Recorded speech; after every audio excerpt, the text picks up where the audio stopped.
I don't know what to report anymore! No, seriously, I'm absolutely spoiled for choice. So, I'm going to talk about Max Verstappen possibly going to Mercedes. Yeah, that could be a thing. Law, come on, are you being serious? You really think Max Verstappen would go to Mercedes? Well, Mercedes did try to get Max Verstappen back in the day when he was just starting in Formula 1. It was mainly down to Mercedes not having a good enough game plan to getting Max into Formula 1 in a timely manner, and then Red Bull had Toro Rosso and Helmut Marko was really close with Max Verstappen and Jos, and so he offered an in much sooner than Toto could. And then we had the Mercedes Junior team form not long after, in reaction to losing Max Verstappen. And now we have Kimi Antonelli. But all of this has really spiraled out of control, all beginning from a picture of Jos Verstappen and Toto Wolff talking to each other during the Bahrain Grand Prix weekend. And then when asked about that photo, Toto, he just drops, in his Austrian accent, 3 simple words. Everything is possible. You are stirring the pot, Toto. After years of being in the doldrums after the infamous "No, Michael, no" quote, and then you just throw in "everything is possible," and then that completely makes everybody forget of everyone has a target on their back next year. And then look how that turned out. But this entire situation of Max Verstappen going to Mercedes, it's really not that far-fetched because, again, it almost happened. Max Verstappen was almost signed up to, in theory, be the partner to Lewis Hamilton. Nico Rosberg might have lost his seat at Mercedes, and then there would have been no German drivers at the all-German team initially. But it's just this situation. I really did not want to get involved in this whole Christian Horner matter because there was so much speculation going on about what's true and what isn't. And quite honestly, what I find all the more intriguing is the aftermath and the fallout around it. What we thought was the pinnacle team in Formula 1, a team that had for many years shown that they were doing hard graft to try and combat Mercedes, finally beat them in the turbo hybrid era. But then you remember something, that Max Verstappen, whenever you get something gimmicky within Formula 1, whenever you get something that goes against the grain of the idea of Formula 1 being the pinnacle of motorsport, something that harks back over 7 decades, to a time when Formula 1, if you had an accident, you would more often than not be severely injured. There was a level of danger and drama to it. And that, I imagine, is something that Max Verstappen harks back to. The Grand Slam record of Jim Clark's, I think, is the only record that he truly, truly wants. The others, they're an added bonus. But what's really making things complicated, and the idea of Max Verstappen leaving potentially sooner than 2028, and having nothing to do with brand new regulations of cars that he might not find interesting, which apparently might also be a thing that could contribute, is about the idea of he just wants to race, and everything else is just a distraction. Everything else is a folly. And all of this bickering and internal politics going on at Red Bull is a distraction. And it's a distraction he does not need. That's what pretty much most drivers want. They just want to go and do what they've been paid to do, or they've been training for many years.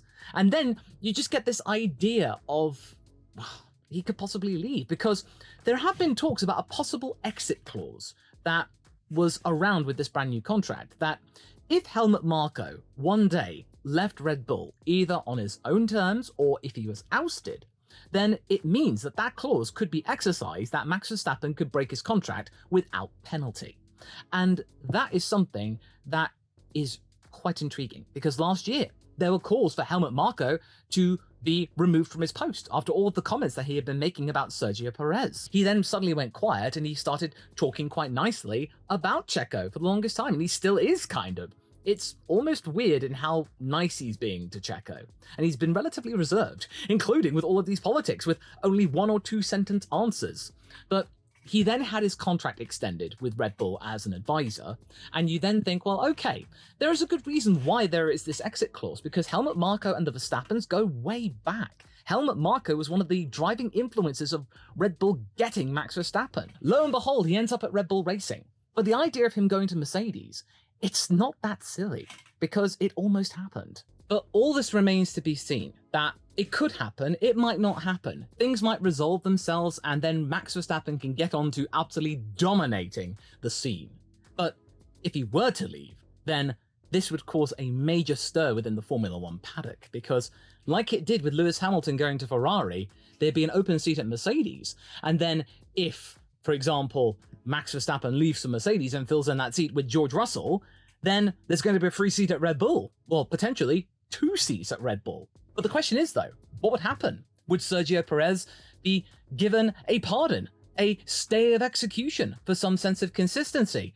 Or would you then just get a double lineup of Daniel Ricciardo and Yuki Tsunoda going from V-Carb to Red Bull for that consistency factor? You don't know. But you just feel like the only way that Red Bull could be stopped is it eating itself. And that's exactly what is happening. All of the stuff that I have seen, that I have been just paying attention to and just keeping an eye on, are just pointing to just lots of internal bickering and fighting after the death of Dietrich Mateschitz, who basically just wanted to race a Formula One team and have a good time, another extreme sport under his belt. And for the longest time, it was a nice and simple affair. Then you had the likes of Toro Rosso, the idea of it being a pure way of getting young drivers in their academy into Formula One, and it worked for the longest time.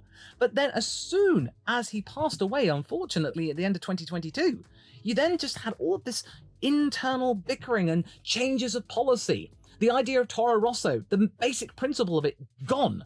The condition about Faenza being whittled away to being some sort of an anachronism or just some sort of arbitrary thing like, oh, we'll just leave a desk in Faenza and that counts to what Paul Stoddart had as a condition that he sold Minardi to Toro Rosso so people would keep their jobs.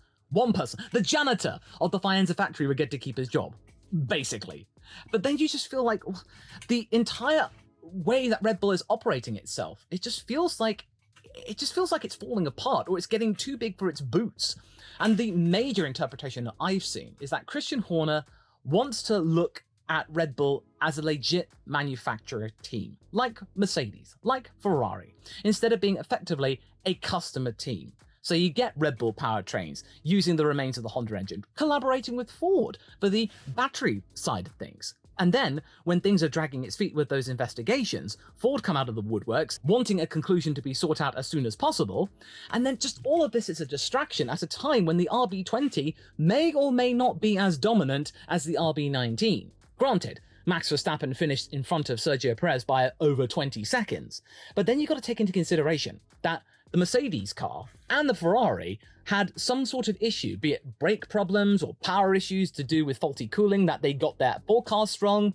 You just feel like, had Charles Leclerc not had this fault that led to him losing 0.6 of a second per lap, in theory, for 20 laps, 12 seconds could have been lost. So it meant that maybe, and if this had affected Carlos as well, we might have had a situation where the Ferraris could have been within 10 seconds of Max Verstappen and way ahead of Checo, meaning that Red Bull may not have had that much of a comfortable time, that Max Verstappen essentially had a little bit of luck on his side for the fact that the Red Bull is incredibly reliable.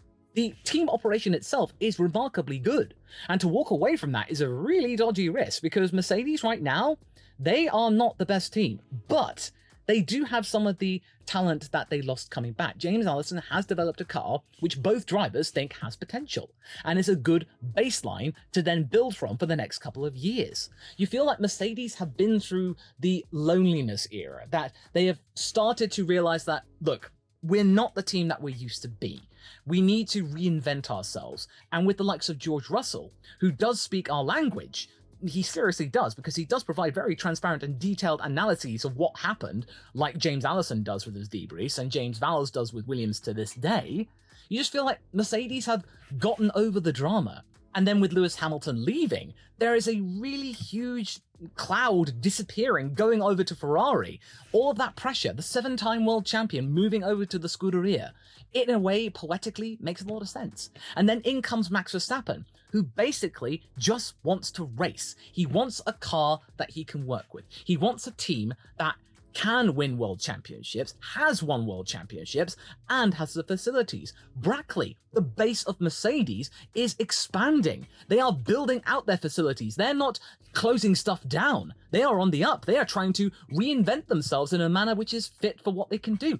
They are figuring stuff out in this cost cap era. There's a lot of positivity in the wake of a really bad negative period where there was a lot of humble pie being consumed. I'm pretty sure that Toto Wolff has had a lot of pumpernickel humble pie. Seriously. And then with that shot of Jos Verstappen and Toto Wolff, they're having a polite conversation. Toto Wolff is being cheeky. You feel like after all of the stuff that has been going down over the last couple of years with Red Bull completely running off into the sunset, that this is catharsis for Toto. That he has survived the course. That now all he has to do is just sit back and watch things completely destroy themselves at Red Bull off the track, which is never the way for things to go. Because seriously, what happened to the racing? I really just want to discuss about racing, because Max Verstappen going to Mercedes, it's not completely ridiculous. It nearly did happen. But at the completely different end of Max's career. It was at the beginning when Max Verstappen could have been forged into something completely different. A different kind of man, a different kind of driver. Who knows?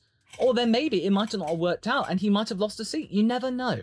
But maybe with Max going to a place where he feels like he could build a team around him in a way that is a little bit more authentic, just away from the drama.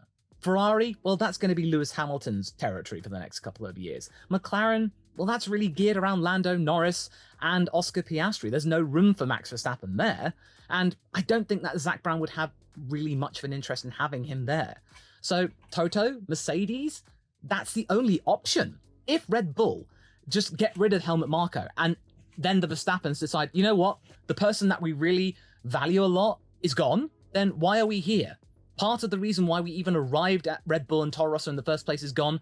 What's the point of staying here if you're just going to be fighting over who gets to have whatever chattels there are left in the will and last testament of Dietrich Mateschitz? They're all fighting over political power. Oliver Mintzlaff, reportedly, doesn't want Red Bull to be seen as the bad guys of motorsport anymore, whereas Christian Horner doesn't mind being the pantomime villain of Formula One, going against the likes of Toto, being the bad boy.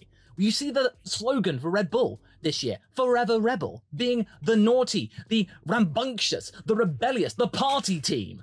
That's the thing.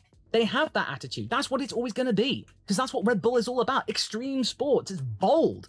But then you just step back. There's so much stuff going on in the background. It's just ridiculous. It's just noise. And I'm pretty sure at this point now, everyone just wants this to be over and done with, and we can just get back to racing and just seeing the Ferrari and Mercedes cars back at full power. No faults in the way. Can Charles Leclerc be close to Max Verstappen or not? Is the W15 a surprise dark horse and that front wing turns out to be amazing, as well as that suspension trickery at the front? We don't know. We want to know. Can Lewis Hamilton have a good swan song time with Mercedes and end on a high? We don't know. We just want to find out the racing part. And I'm pretty sure that Max Verstappen is 10 times as annoyed. So him going to Mercedes is perfectly reasonable, because Ferrari taking Lewis is just as reasonable, and in fact, it has happened. And if we want to find out more about the significance of the day that has been etched into my memory for forever, you can go and watch that video and remind yourself about how crazy of a day was that.